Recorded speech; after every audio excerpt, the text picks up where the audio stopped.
boa noite para você que está aqui nesta quinta-feira, neste feriado de 2 de novembro de 2023. Estão estranhando? Pois é, né? A Michele Gianella, nossa chefe, está no seu merecido descanso nesse feriado e eu, Marina Buffon, vou comandar esta nave aqui hoje com vocês. E tem assunto, viu? Mas tem muito assunto mesmo pra gente falar do Campeonato Brasileiro, que inclusive está acontecendo agora, tá? E olha só, além de mim aqui no estúdio, eu tô com vocês aí do outro lado da telinha, seja na TV ou no YouTube. Sim, a gente lê os comentários de vocês aí do outro lado, youtube.com/Gazeta Esportiva. E agora eu quero que abra aqui, tá, gente? Abre aqui porque eu não estou sozinha, estou muito bem acompanhada. Será? Falaram que era fake news, mas não é fake news não, gente. Estou aqui com Osmar Garrafa. Tudo bem, Garrafa? Tudo ótimo, Marina. Bem-vinda aqui, né? Obrigada. Hoje na apresentação, mas já fazendo parte do time aqui com muita competência. É isso, obrigada. E do meu outro lado aqui, porque assim, né? Comecei com o pé na porta já, né, Garrafa? Tá Os dois certo. aqui que gostam de discutir bastante na redação. Se era pra estrear apresentando o programa, já vamos estrear já daquele desse jeito, né? Vamos... É isso. Boa noite, viu, Silvio? Tudo bem, querido? Eu tô no YouTube aqui também com a galera, aqui interagindo junto com a gente. É isso. É isso. E a gente, ó, vamos falar muito sobre os jogos que aconteceram ontem. Palmeiras, que venceu o Botafogo de uma forma impressionante. Vamos falar do Abel hoje um pouco? A gente vai falar Vamos do falar do Abel. Abel.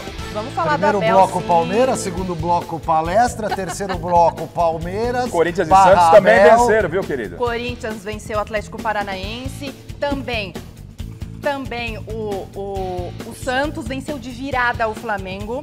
E o São Paulo vai entrar em campo daqui a pouquinho. Quero saber, o Zé Pai está por lá? Eu acho que o Zé Pai já está lá no estádio do Morumbi daqui a pouquinho, às 8 horas. Olha ele aí, em frente ao estádio do São Paulo, que é o atual campeão da Copa do Brasil, mas tem que prestar atenção também, é óbvio, no Campeonato Brasileiro. É isso, então, daqui a pouquinho vocês ficam desse lado aí, que daqui a pouquinho a gente volta para falar tudo o que está acontecendo nesta rodada. Presta atenção nessas dicas, a gente já volta. Estamos de volta, daqui a pouquinho a gente vai falar das vitórias do Palmeiras, do Corinthians e do Santos, mas agora é a vez da gente falar de outro grande paulista. Logo mais tem São Paulo em campo contra o Cruzeiro. O José Pai está lá no Morumbi para acompanhar o duelo. Boa noite, Zé. E aí, a torcida tá chegando no Morumbi já ou ainda não? Boa noite, minha querida Marina Buffon. Prazerzaço falar ao vivo aqui contigo no Gazeta Esportiva. Beijo enorme pra você, um abraço aí pra todo mundo que tá acompanhando a gente. Estou aqui nos arredores do Cícero Pompeu de Toledo, nas imagens de Márcio Arcângelo. Você vai acompanhar aqui, ó, a galera chegando, olha. Vem. Placar pra hoje. Placar pra hoje. Eu não falo placar desse pra não dar zica. Então não fala. Você vai falar quanto que vai ser? Hoje é 3-0 e o rebaixamento do São Paulo, sabe quando vai ser? Só dia 31 de fevereiro. Então não vai ser nunca, rapaz. Vai andando que a polícia para aqui que tem que ir andando. Olha só, o jogo é daqui a pouquinho. Mostra lá, Marcinho, ó. A galera vai chegando por aqui. O jogo é às 20 horas, viu, Mar? Pessoal que tá acompanhando aí o Gazeta Esportiva. Lá do seu lado direito, viu, Marcinho? Mostra a galera lá também. Uma galera se concentrando por ali, porque os busões vão chegar lá pelas 18h30, 18h35, aqui na Praça Roberto Gomes Pedrosa. O São Paulo, a gente imagina que venha com uma escalação que eu vou passar daqui a pouquinho para vocês, mas esse jogo é muito importante, porque o São Paulo tem 39 pontos no Campeonato Brasileiro. Uma vitória aí praticamente já tira o São Paulo desse negócio de rebaixamento, Z4. O Cruzeiro tem 37 pontos. As duas torcidas estão meio que misturadas por aqui, porque são torcidas irmãs. Então vão passando juntas por aqui, trocando aquela ideia. Então vou colocar para vocês aí na tela agora, viu, Marina, se você me permite, diretor, colocando aí para vocês, o provável São Paulo que entra em campo daqui a pouquinho, então, aqui no Morumbi para esse jogo. Coloque aí Luiz Ricardo Fini na tela para vocês, com Rafael no gol, muito provavelmente, Rafinha voltando de suspensão, Arboleda voltando de lesão com Beraldo e Caio Paulista, no meio o Pablo Maia junto com o Alisson ou o Michel Araújo. O Alisson tomou uma pancada no último jogo contra o Atlético Paranaense ali na coxa, mas deve ser titular hoje. Na meiuca ali, muito provavelmente teremos Rames Rodrigues ou o Wellington Rato com o Rodrigo Nestor. Lá na frente, Luciano e Erisson. Este é o provável time, então, do professor Dorival Júnior. A galera vai chegando, vai tirando muitas fotos, o menininho com o papai, com a mamãe. A polícia vai orientando o pessoal na chegada aqui no Cícero Pompeu de Toledo. Daqui a pouco eu volto, viu, Marina, pra gente bater um papo um pouquinho mais com os torcedores, com todo mundo que vai chegando aqui no Cícero Pompeu de Toledo. O jogo é muito importante, muito grande. Os dois times estão mais ou menos ali na mesma faixa da tabela de classificação, então a gente vai bater um papo aqui com as torcidas para saber o que eles estão esperando dessa partida, né? Agora eu devolvo para você. Na minha segunda entrada, vamos falar também do Luiz Gustavo, hein? Tá quase assinado com o São Paulo, mas isso é um assunto para daqui a pouquinho, tá bom, Marina? Beleza, Zé. Muito obrigado pelas informações. E é isso, a gente quer saber de mercado, é claro, né, rapazes? Mas vamos comentar sobre essa provável escalação do São Paulo. Eu queria saber de vocês. A gente sabe que o Lucas não está jogando, o Lucas está lesionado. O Caleri também, só volta no ano que vem. Mas a gente tem aí o retorno do Rafinha, a gente tem o retorno do Arboleda, que não joga desde a final da Copa do Brasil. Mas São Paulo tá meio de férias já? Não? O que vocês acham? Penso que ainda não. Não deveria estar, Mas né? penso que ainda não, Marina. Até porque o Corinthians passou o São Paulo na pontuação. Exato. O Corinthians está, todo mundo falando, né? Estava, a gente vai comentar sobre o Corinthians, mas com a vitória que ele teve no final, no meio de semana, aí, ele se descola mais da zona de rebaixamento, mas o Corinthians passa o São Paulo. Então o São Paulo, como campeão da Copa do Brasil, tem que dar uma resposta. O Dorival coloca o que tem de melhor, Silvestre coloca o que tem de melhor. A Marina lembrou bem, ele não tem o Caleri, como todo mundo já sabe, e também o Lucas, e ele volta com o Rames. Acho que essa é a alteração mais importante e é a que eu mais vou estar de olho. Por quê? Porque a gente não tem uma definição para a próxima temporada da permanência do Lucas ainda. O São Paulo trabalha com essa possibilidade. O Rames, obviamente, tem um contrato a cumprir e ele ainda não disse a que veio. Então, eu tenho dito, o Rames tem que aproveitar esses jogos que restam para realmente cravar no torcedor a segurança e a sensação de que não foi um tiro na água. Então, é importante esse jogo para o São Paulo, o Dorival vai com força máxima, e importante para o Rames, a tal da sequência, Silvestre, que ele tanto queria, o Dorival está dando oportunidade, ele que tem que dar conta do recado. Acredito que ele volte, mas não está definido ainda, né? Eu tô ele nessa vinha expectativa. jogando. Já no último jogo ele não jogou. Isso, aí o Dorival preferiu deixá-lo de fora.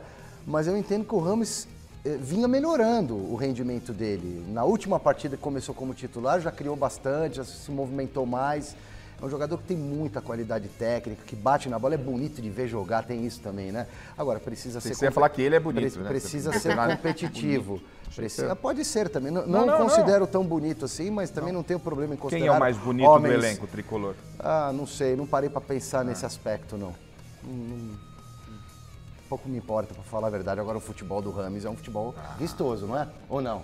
Classudo. É vistoso, é bonito de ver mesmo. Lembrando, né, contra o Grêmio, né, que deu 2 assistências. Sim. Que ele tem qualidade e não se discute, né, Marina? Mas ele tem que dar regularidade nessa qualidade. Sim. Porque o São Paulo é muito carente de um jogador como ele. A importância de não ficar focado única e exclusivamente no Lucas. Então, por isso que eu estou dizendo que é importante para o São Paulo melhorar na tabela e tentar dar essa sequência ao Rames. As vantagens de hoje, joga em casa, porque no Morumbi o São Paulo consegue ser um time bem diferente. Sim. E esses retornos aí, como você disse, muito importantes do Rafinha, do Arboleda, o Pablo Maia de volante também. Então, o São Paulo mais fortalecido do meio para trás. Exato. Depois a gente vai ter novas informações aí com o Zé, né, lá no estádio do Morumbi. Lembrando que o jogo é às 8, mas agora a gente vai atualizar os Jogos Pan-Americanos, porque sim, as disputas continuam acontecendo. O Eduardo Rodrigues conquistou a medalha de ouro nos 110 metros com barreira, uma grande conquista do brasileiro, que ainda teve o compatriota Rafael Pereira com o bronze.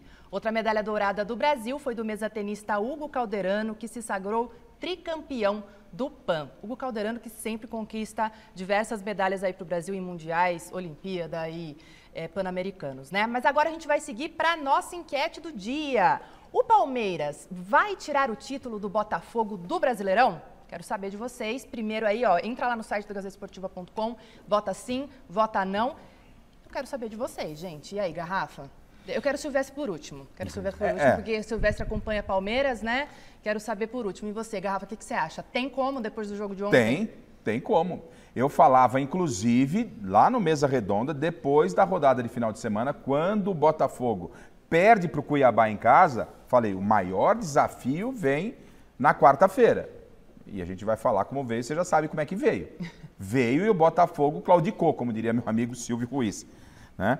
Então, o Palmeiras tem sim essa possibilidade. Não sei como emocionalmente o Botafogo vai se reconstruir dentro da competição. Acho que esse é o maior desafio, é o maior problema. O Botafogo tem vantagem, mas eu não fico só com o Palmeiras, não. A gente tem que olhar com muita atenção com o Bragantino que joga hoje. O Bragantino é aquele que tem menos pontos por pontos perdidos em relação ao próprio Botafogo. Sim. Ele se vencer o seu compromisso, ele fica a 4 pontos reais de distância do Botafogo. E joga contra o Botafogo em Bragança. E é um time acertado pelo Caixinha, é um time que tecnicamente e até na sua estrutura, eu vejo como a equipe que mais ameaça o Bragantino. É claro que o Palmeiras cresceu no retrovisor. eu e depois entendo do que jogo de ontem, o moral levanta, né, Silvestre? Botafogo... Você pega o time, para mim, mais bem treinado do continente há pelo menos 2 anos, que tem o melhor treinador, que tem jogadores muito capacitados, que está acostumado a vencer, a disputar títulos. O Botafogo, por outro lado, com a pressão, com essa necessidade de sair da fila, de uma conquista importante, vinha derretendo nas últimas rodadas, deu uma derretida drástica agora contra o Palmeiras. Eu acho que vai ser muito complicado o Botafogo se levantar desse baque.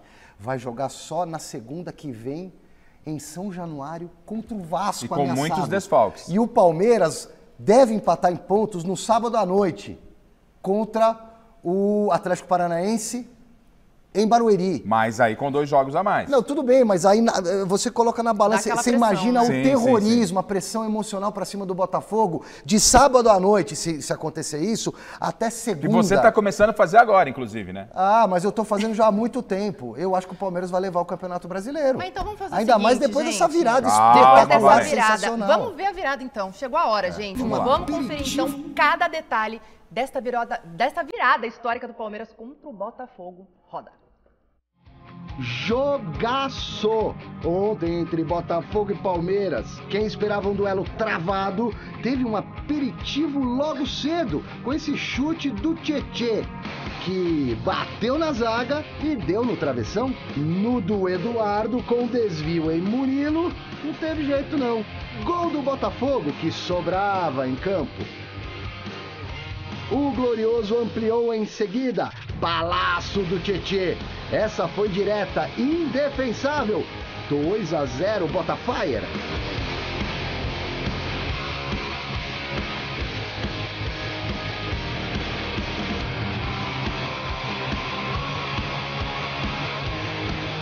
Veiga de falta, até tentou diminuir para o verde. Grande defesa do Perry.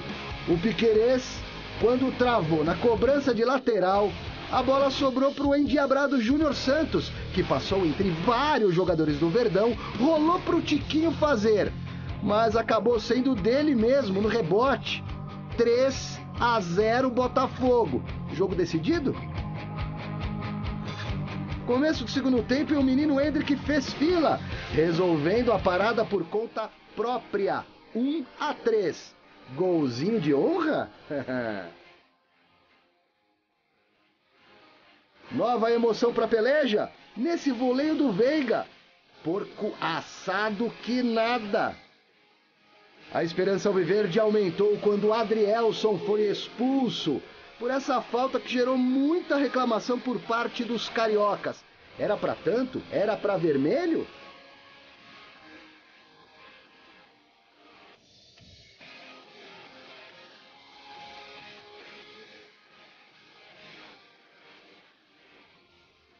O dono do show parecia ser o Bota, que logo em seguida construiu um contra-ataque mortal e o Tiquinho Soares sofreu ou cavou o pênalti. O artilheiro do campeonato foi para a cobrança. O 4-1 mataria o jogo. Mataria, porque o Everton, aquele que dizem não pegar pênaltis, pegou mais um. 17ª defesa de penais do arqueiro palestrino. E a defesa épica incendiou o time. O jogo já se encaminhava para o fim quando o Hendrick virou adulto de vez, de fora da área. 2-3, que maturidade! Garoto de 17 anos que estava insano, cruzou com carinho na cabeça do Gomes, que ajeitou pro Flaco, que tinha acabado de entrar. 3-3, porco na briga, inacreditável! Roda, roda, vira, solta, roda, vem. E o impossível aconteceu. Último lance, Veiga na cobrança e Murilo só escorando, proporcionando uma das maiores viradas da história do futebol brasileiro. Botafogo 3, Sociedade Esportiva Palmeiras 4. E temos campeonato. E o Palmeiras está chegando.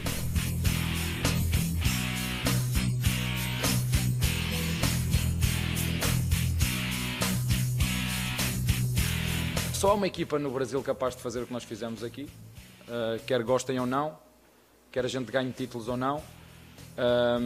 Só uma equipa capaz de fazer este tipo de jogos, que é a nossa, e mais uma vez esta equipa mostrou a mentalidade que tem, a força que tem, e foi uma vitória importante para nós. O objetivo não se vai alterar, é um jogo de cada vez, em cada jogo jogar para ganhar. É isso, hein, gente? Não tem como. A gente tem muito assunto para falar de Palmeiras, né? Muitas coisas para a gente comentar aqui. Então, a primeira coisa que eu queria falar é um nome só, de 17 anos. Endrick é o nome dele, já vendido para o Real Madrid. A gente já sabe toda aquela história, sempre muito contestado. Mas ontem, na minha opinião, eu quero saber a de vocês, começando com o Silvestre, foi o jogo de gala realmente para o Endrick mostrar que está pronto, que talvez Abel Ferreira tenha errado em não ter colocado ele ali na Libertadores, mas que ontem chamou a responsa, chamou mesmo, né? No início do segundo tempo, ele chama, fala, joga a bola em mim, jogaram, fez o primeiro gol, fez o segundo, participou do terceiro, e aí, Silver? Para mim, o Endrick ontem virou adulto, para valer mesmo. Foi o momento da virada na carreira do menino. Fez os 2 gols com enorme categoria, muita maturidade. O primeiro deles, tipicamente, um gol de jogador brasileiro, o que me deixa com esperança de que tenhamos aí, através do Endrick, jogadores que quebrem um pouco o padrão, esse futebol robótico que existe, os esquemas. É o cara que põe a bola debaixo do braço, sai costurando e fez o que fez. O segundo gol dele, a categoria dele, o raciocínio de atrasar o chute, né? Mesmo dominando ali meio de canela, de joelho. Mas ajeitou, né, Silver? Ele ajeitou para mim na intuição, né? E retarda o chute e faz o gol no contrapé. Depois, faz tabela, vai para cima, toma porrada, dá orientação. Ele fez de tudo com 17 anos. O moleque ontem me encheu de esperança de que o Brasil tem salvação, porque esse é o futebol brasileiro e não esse futebol só robotizado e tático que a gente está copiando dos europeus. Aqui o jogador tem o talento e a capacidade de, no improviso, decidir um jogo. E teve o dedo do Abel, que eu quero falar depois. Mas em campo, se não fosse o Endrick, o Palmeiras não teria virado para 4-3. E uma coisa também, né, Garrafa? Não sei se você viu, com certeza viu, mas o Endrick fala tanto na entrevista na saída de campo, quanto a gente vê as imagens, ele aponta o canto para o Everton pegar o pênalti em cima ali do Tiquinho. Exato. E acaba pegando de fato. O que você achou dessa maestria do Endrick? Ele realmente foi um maestro ali ontem do Palmeiras? O Endrick, Marina, ele sabe que ele está com os dias contados no Palmeiras, está com malas prontas, né? Vai para seguir o seu futuro lá na Espanha.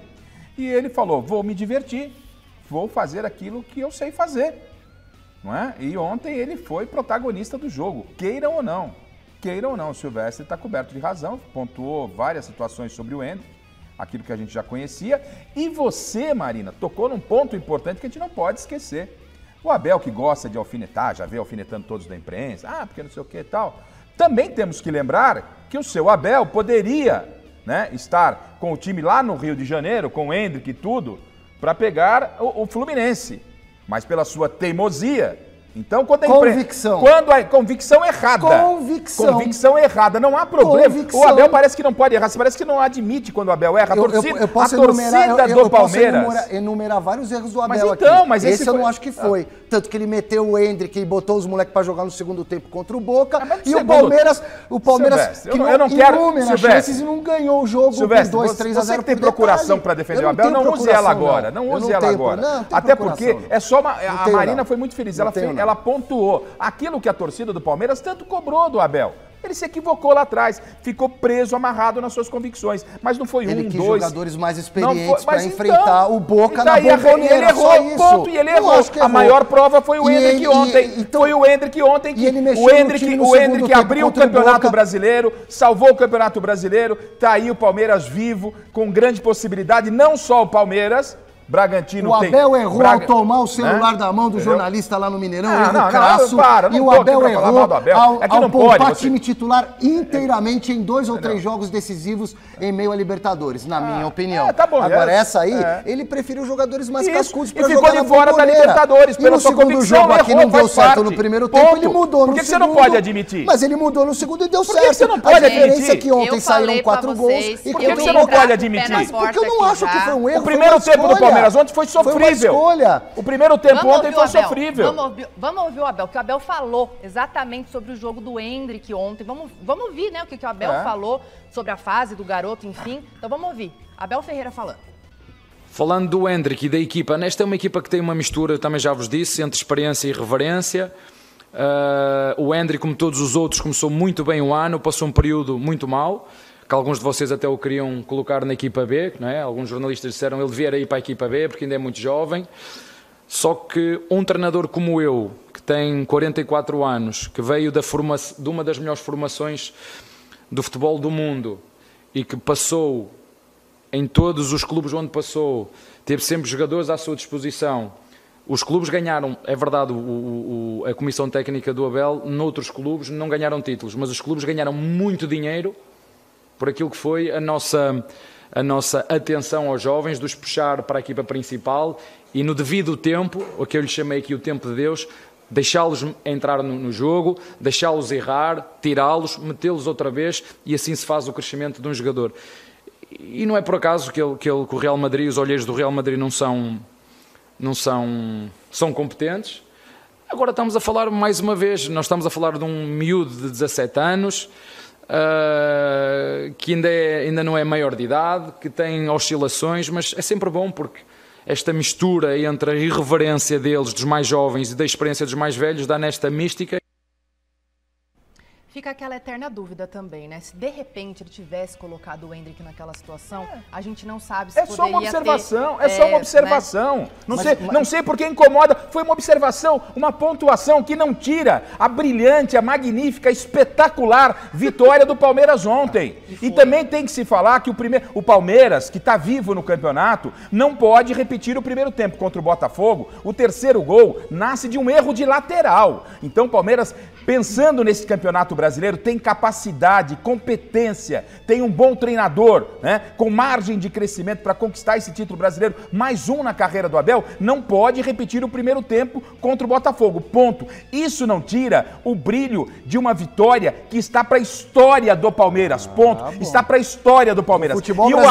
E o Abel, que vontade de se autoelogiar, né? Parece que ele tem que dar graças a Deus ao Palmeiras. O que ele fez na Europa, o grande centro formador, que grande centro formador? Portugal é um dos países que mais forma técnico ao longo da história. É disso que ele estava falando. Ele tá falando que ele é o cara. E outra coisa, só esse time é capaz. Não se esqueça. Ele tá valorizando o time dele. Mas então não precisa. Vocês ficam recortando coisa para falar mal do Abel. Não precisa, deixa que a gente fala. Vocês não colocaram aí, por exemplo... Deixa eu complementar. Então complementa, mas vai logo. Porque daqui a pouco não dá mais tempo, não pode se esquecer que o Santos do Soteldo, né? O Santos ameaçado pelo rebaixamento, virou sobre o badalado Flamengo. Sensacional. Não é só o Palmeiras. Claro. Não é só mas ele. Não virou é de tudo 3-0 para 4-3. Ele é o melhor, ele é o bom. Não. Deixa que a gente elogia. Ele não fala que ele é o melhor, que ele é o bom. Como ele acabou de falar? Não. Só o Palmeiras é capaz disso.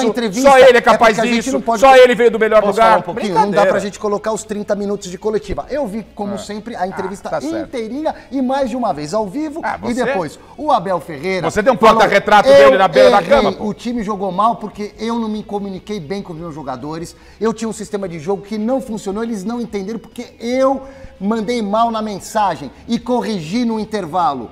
Desmontei a linha de 3, botei o Gustavo pra lá. Ele fez tudo. É ele. Não, ele reconheceu. Ele reconheceu. Agora, quando vocês falam do Endrick, por exemplo... Eu acho que contra o Boca na Bomboneira, ele escolheu um time mais maduro, mais cascudo e resolveu, trouxe de lá um empate e resolveu repetir a escalação no primeiro tempo aqui. Ele não errou, ele empatou lá. Mas aqui ele errou, velho. Não, ele perdeu lá, mas perdeu por pouco, né? Aí ele chegou aqui, ele não conseguiu fazer o time render no primeiro tempo, ele mexeu no segundo e deu certo.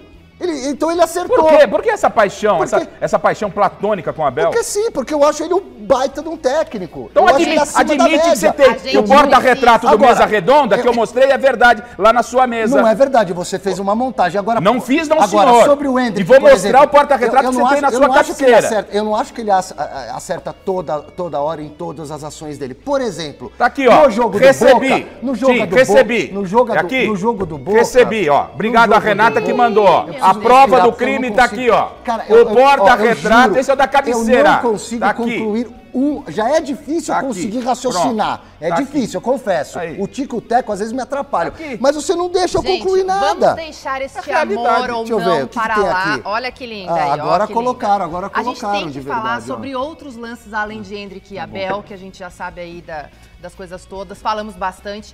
Mas eu quero saber de vocês. E a expulsão do Adrielson? Quero saber. Porque assim, eu tive uma impressão na hora ali do ao vivo, tive uma impressão. Tanto que a Abel falou sobre isso. Eu tive uma impressão de que pelo menos um cartão amarelo tinha que ser dado.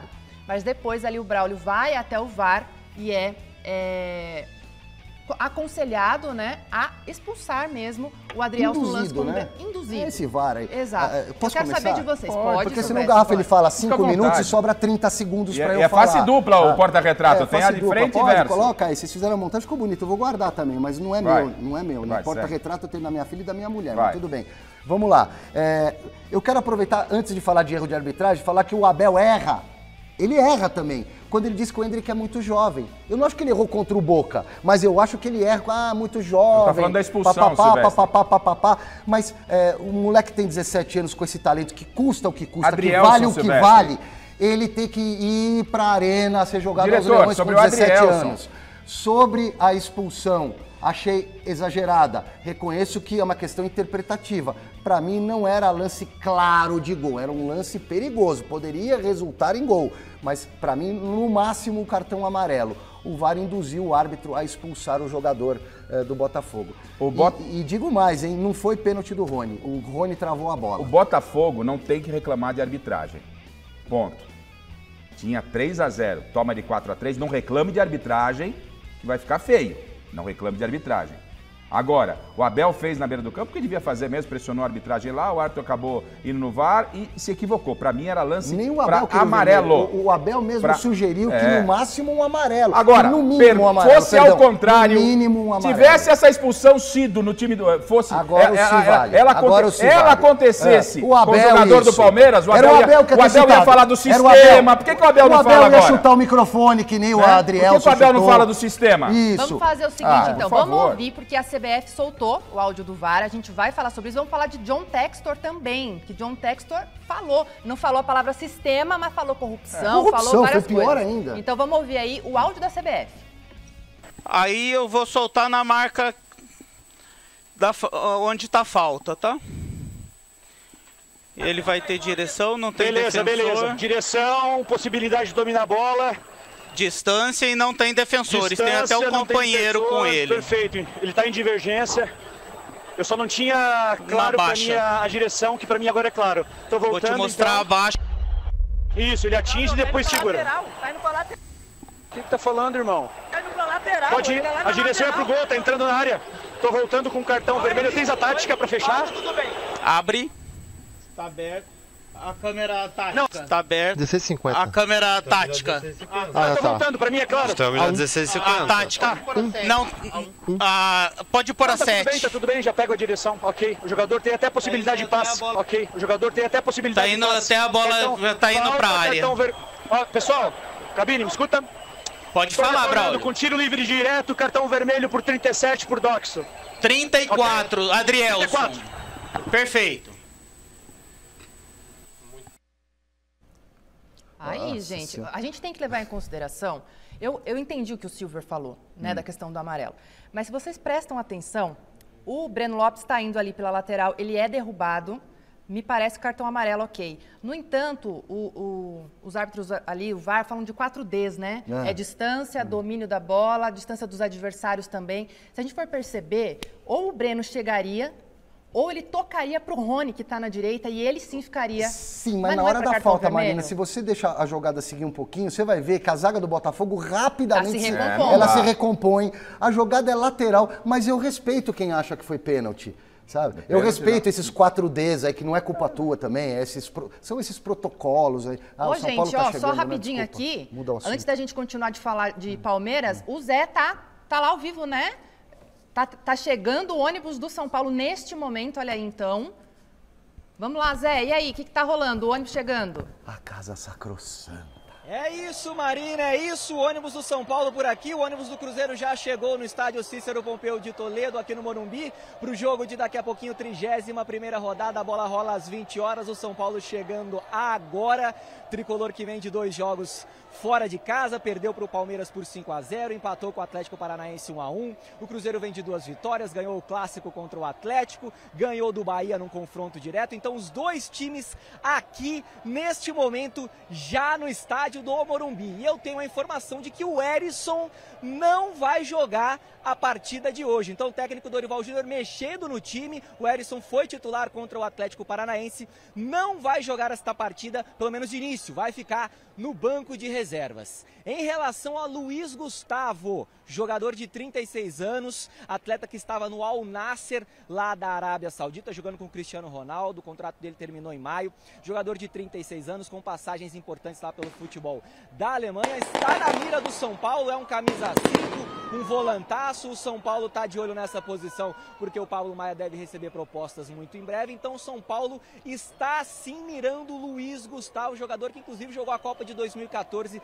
pelo Brasil, estava presente no 7-1. Nesse momento aí, a torcida do São Paulo liberada para andar por aqui pela Praça Roberto Gomes Pedrosa, porque os ônibus já chegaram, a galera tomando aquele guaraná, tomando aquele suco.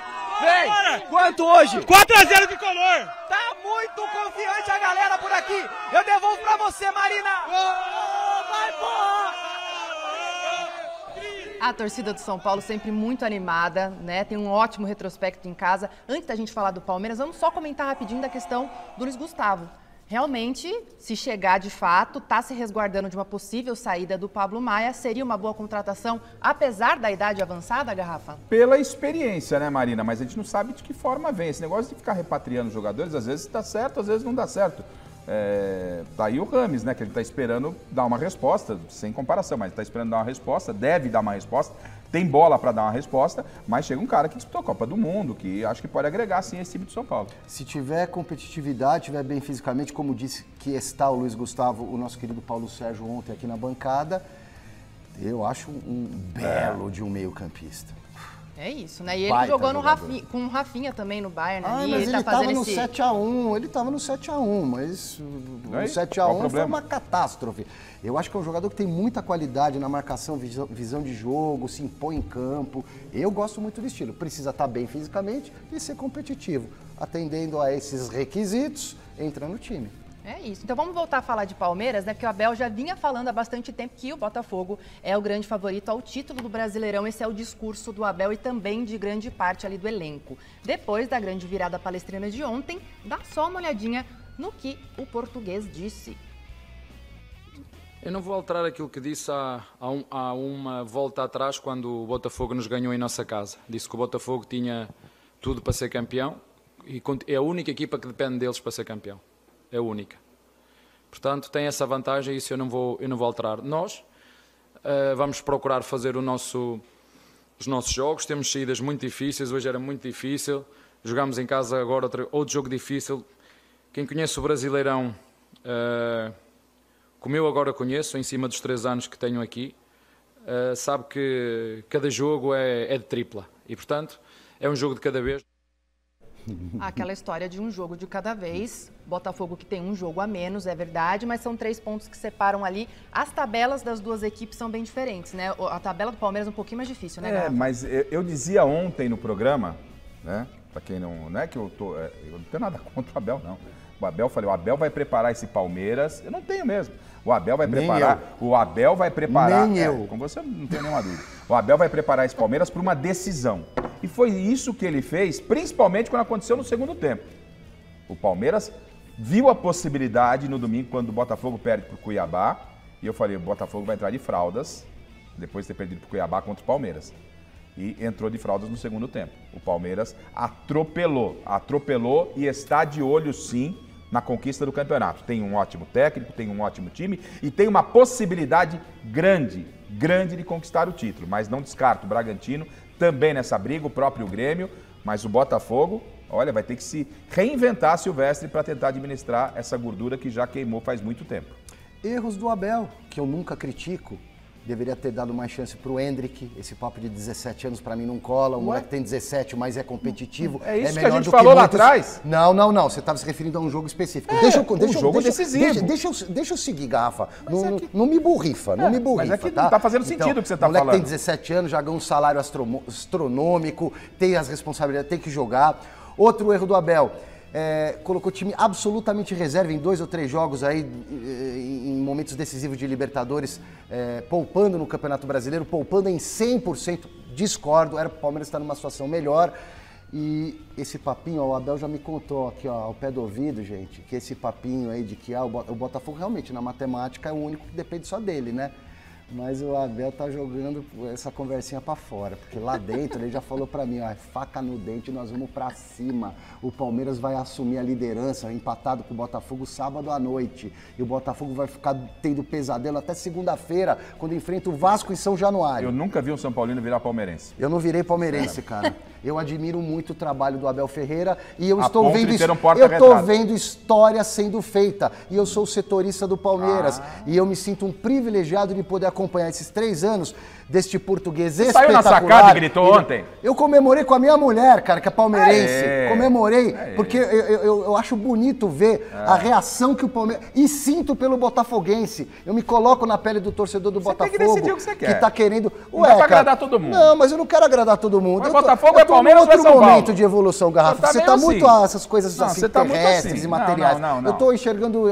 Apesar de eu usar óculos, eu enxergo mais longe do que vocês imaginam, cara. É isso, ó. Além do Silver, que assistiu muito atentamente essa vitória aí junto da esposa dele, também quem viu foi o nosso querido mestre Alberto Helena Júnior. Pode rodar o quadro Olhar de Mestre.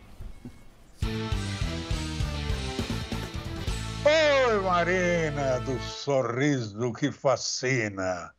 Confesso que estou sem fôlego ainda. E não só pela sua bela presença, mas, sobretudo, pela emocionante noite de ontem. Botafogo e Palmeiras nos ofereceram um espetáculo histórico neste futebol brasileiro, tão modorrento em geral. Foi um jogo de 2 faces e 1000 corações trepidantes.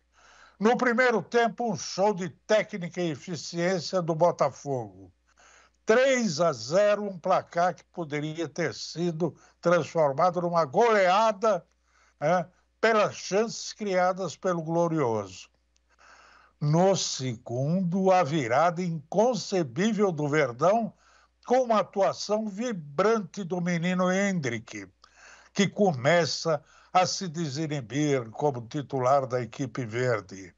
Autor de 2 gols, um deles à la Pelé, arrancando no meio de 3 defensores e botando a bichinha alarme na gaiola. Enfim, um jogo para ser recortado e colado no álbum de figurinhas do nosso passado, tão cheio de glórias e para toda a eternidade. Beijos, linda! Um beijo, mestre. É isso, teve mais vitória de virada ontem, hein, gente, no futebol paulista. Dá uma olhada no grande resultado que o Santos conquistou contra o Flamengo lá no Mané Garrincha. Santos e Flamengo no Mané Garrincha em Brasília, e o rubro-negro saiu na frente com o Pedro, atacantaço, que só empurrou pra dentro depois do desvio do Lucas Braga na cobrança de escanteio. O jogo poderia ficar tranquilo para os cariocas, não fosse o azar do Ayrton Lucas, que carimbou a trave. E quem não faz, toma, vocês já estão cansados de saber essa, né? Pouco tempo depois, o Nonato foi para as redes em belo chute da entrada da área, 1-1. E para piorar pro Mengão malvadão, o Gerson foi expulso depois que o VAR chamou o juiz para analisar a entrada no rosto do Júlio Furque.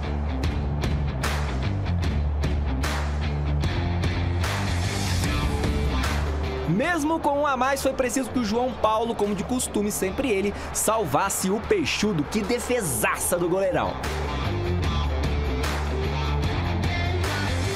Na etapa final, o alvinegro pouco assustou até que o Joaquim tirou o fôlego de todo mundo no estádio e em casa. Chutaço e virada do Santos aos 43 minutos do segundo tempo.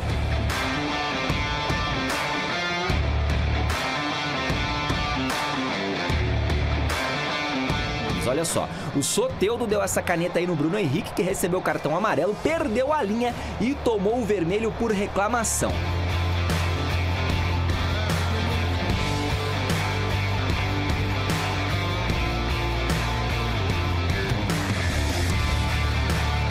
Na sequência, o atacante que negocia a renovação de contrato com o Flamengo foi atingido por um copo arremessado pela torcida do próprio Flamengo.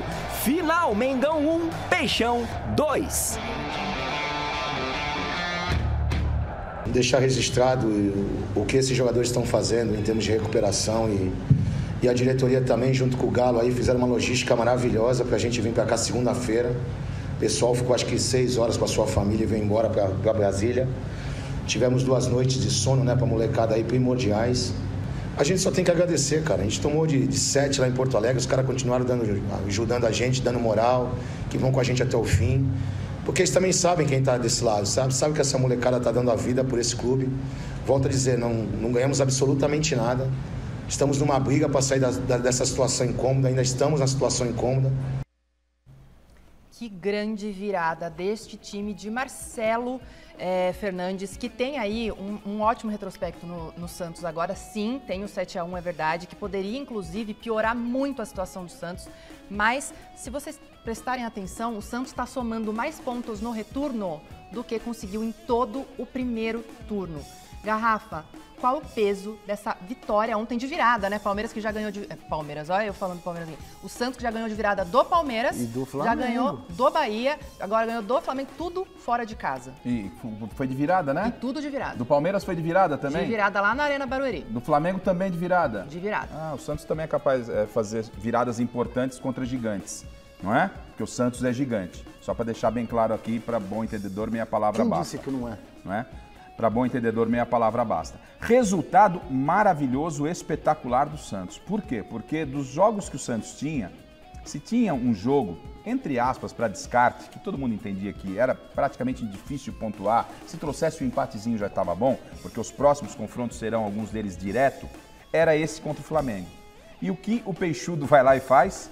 Ele não traz um ponto, ele traz 3 e de virada. Porque tem outros times que também viram de forma espetacular, até em cima do próprio Palmeiras, como virou o Santos, como virou em cima do Flamengo. Então é um resultado muito importante que dá uma folga grande. Qual a graça? Eu não tô vendo graça nenhuma, não é, velho. Só tô dizendo que o Santos também é capaz de virar. É claro que é. Né? O Santos é capaz, uma virada espetacular pra cima do Flamengo. Uma virada e com totó de não bola. esvazia outra virada. Isso, é claro que não. De maneira alguma. Mas o que foi dito anteriormente é que só um time sabia virar. Bom. Né? Resultados assim, tá bom, só pra constar. Eu cansei, cara. Ó, gente, pra gente não entrar nessa polêmica de virada ou não, vamos então fechar, né? A trinca de vitórias aqui dos paulistas. Posso só falar rapidinho do Soteldo? Posso rapidinho, só pra falar uma coisa? Fala, Silvio. Esse baixinho, como eu adoro jogador irreverente, o Soteldo, ele é um nanico que joga a bola pra caramba, corajoso, não tem medo de cara feia, irônico. Ele dá os dribles, ele dá a zoeira e aí ele pede desculpa. É o que ele fez. E o Paulo Turra, o que tinha feito com ele? Afastou ele lá do Santos, né? Afastou ele do Santos. Tinha problema de disciplinar? Tinha, mas o papel do gestor, ainda mais com o Santos caindo pela tabela, você tem um jogador como o Soteldo, você não pode abrir mão dele, né, o Paulo Turra? Exatamente. Ó, brincadeira, né? hein? Você tem que administrar o jogador genioso, que vai te render. De vez em quando ele faz bobagem, também atrapalha o time. Mas com a bola no pé, é um jogador raro para hoje em dia. Mais um que quebra, mais um que quebra essa sina do futebol moderno, esta sina da modernidade do futebol. Em quem que ele meteu a caneta, Silvestre? É no Bruno Henrique, né? Foi no Bruno Henrique. Que é robotizar o jogo, é um jogo robotizado, ensaiado, faz parte, a tática, beleza e tal. Eu só tô terminando assim, ó, pra pontuar. É isso então, gente. Ok. Quase uma coisa de fofoca. Mas não é fofoca, não é realidade. O Corinthians também venceu ontem, fechando essa trinca aí 1-0. O nosso querido Thiago Salazar esteve por lá, marcou presença. Vamos ver tudo o que aconteceu a partir de agora na reportagem. Menos de 30 mil torcedores em Itaquera. Pro Corinthians, público pequeno. Tudo bem, vai. Tava frio, garoando, horário ruim, meio de semana. Mesmo assim, o Timão manteve a freguesia do Atlético Paranaense, que não venceu o Alvinegro em São Paulo desde 2009. Dessa vez não foi um grande jogo, mas o Timão teve 2 chances claras no primeiro tempo. Em uma delas, Eric evitou o gol certo de Romero. Tava difícil do jogo engrenar, muito duelo tático, muito erro técnico, até que veio um gol com a cara da partida. Kaká perdeu uma bola a dominar. Bidu cruzou errado. Thiago Heleno afastou mal. Yuri Alberto cabeceou fraco. E Bento fechou com chave de ouro. Um frangaço que levou o camisa 9 do Timão lá pro meio da Fiel. Que gol bizarro, gente. Explica aí, Bento, o que aconteceu? Acabei me desequilibrando realmente no kick da bola. Fui tentar atacar ela e ela subiu um pouco mais do que eu calculei e acabei sofrendo gol. Pro Corinthians veio em ótima hora. Gol da vitória, gol do alívio e da mudança de chave. Será? Depois de 4 empates seguidos, enfim, a Fiel pôde comemorar uma vitória do Corinthians aqui na Neoquímica Arena. Mais que isso, os 3 pontos afastaram o Timão do Z4 e fizeram a briga por uma vaga na Copa Sul-Americana virar realidade. Existe uma proximidade de pontuação, então se você conseguir sair cedo da pressão maior e fazer parte de cima, você vai estar na Sul-Americana. Então essa é uma coisa que eu acho que naturalmente pode acontecer sem ser a preocupação primeira neste momento. Ficamos tristes pela situação que o clube estava, agora foi a virada de chave, agora é procurar se manter firme no campeonato. A gente também não pode dar um passo maior que a perna, né? Eu acho que a gente tem que pensar agora no próximo jogo, chegar aos 44, 45, né, que todo mundo diz é o que está livre, vencer o próximo jogo e aí a gente volta a fazer novos objetivos. É bem compreensível que o pessoal ainda esteja cauteloso, apesar da confiança cada vez maior. Fomos uma equipe mais madura na maior parte do tempo. Acho que essa é uma evolução necessária para esses jogos. Estamos jogando contra um adversário que está lá na frente na tabela. E não está lá na frente na tabela à toa, está com mérito, né? Raramente passa um jogo sem marcar gols no campeonato, né? Então, é uma das terceiras equipes que mais conclui. Então, tudo estava do lado de lá. E a gente venceu essa equipe. Isso é muito importante nessa hora que a gente estava atravessando. É isso aí, ó. A gente vai direto com a Letícia Contier, que vai chegar ao vivo aqui pra gente, para trazer todas as notícias atualizadas do Corinthians. Boa noite, Lê. E aí, quais são as informações que você separou pra gente do Timão? Boa noite, Marina. Hoje o assunto é ele, Renato Augusto. Apesar dele não ter feito gol aí ontem, quem fez foi o Yuri Alberto. O Renato Augusto é um assunto muito importante, até porque ele teve um ano aí um tanto quanto conturbado. Ele passou por diversas lesões, incluindo no joelho direito e na panturrilha direita também. Passou por cirurgia e aí no total, entre as indas e vindas do Renato com essas lesões, ele desfalcou o Timão por 3 meses e 20 dias. E aí o Renato vinha aí sem conseguir atuar os 90 minutos completos. Foi agora nos jogos diante de Santos e Atlético Paranaense que ele chegou aí na marca de 81, 87 minutos atuando dentro de campo. E o Renato falou justamente ontem no pós-jogo sobre esse ano dele. Certo que da visão dele sobre como que ele se sentiu, como é que foi para ele esse ano no Timão e deu uma palhinha rapidinha sobre renovação. Vamos conferir. Quando você volta de cirurgia, cara, isso é 90% dos jogadores, você vai ter que começar a ter problema daqui e dali, porque você perde toda a musculatura, tem que recuperar tudo. E aí começa a fase de adaptação e por outro lado o clube estava precisando e eu não sei se foi bom ou não, joguei assim mesmo precisando. Achei que naquele momento o clube precisava e eu entreguei. Por isso que às vezes o número te engana um pouco. Você falar, mas jogou um pouco mais de 50%, mas eu poderia simplesmente, então tá bom, não vou jogar. Não estava pronto ainda, talvez a gente não teria classificado na Copa do Brasil no jogo contra o Atlético. E eu fui assim mesmo. Então são situações específicas que talvez se eu fosse mais jovem eu não tentaria, segurava e... Mas quando... Agora eu penso muito único e exclusivamente no clube, então eu arrisco e vou fazer aquilo que é melhor para o clube. Então, esses números para mim não valem muito, não batem muito, e sim o que eu estou produzindo no campo. Então, eu acho que eu posso ajudar, mas se também chegar um momento que o clube achar que não vai ficar o amor, vai ficar o carinho e nós vamos seguir. É isso, Renato então revelou que ele ainda não estava preparado para voltar, mas voltou para ajudar o clube. O que vocês acham dessa situação aí do Renato Augusto? Volto com vocês. Obrigada, Lê. Eu passo a pergunta para vocês aqui.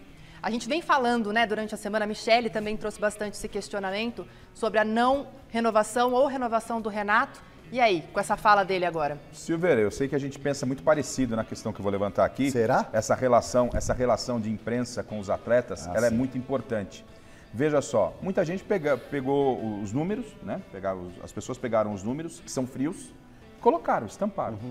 Mas nada que uma explicação do próprio atleta nessa relação com a imprensa que a gente faz chegar a informação até o torcedor. O Renato, ele dá uma aula. Pô, o clube precisava de mim.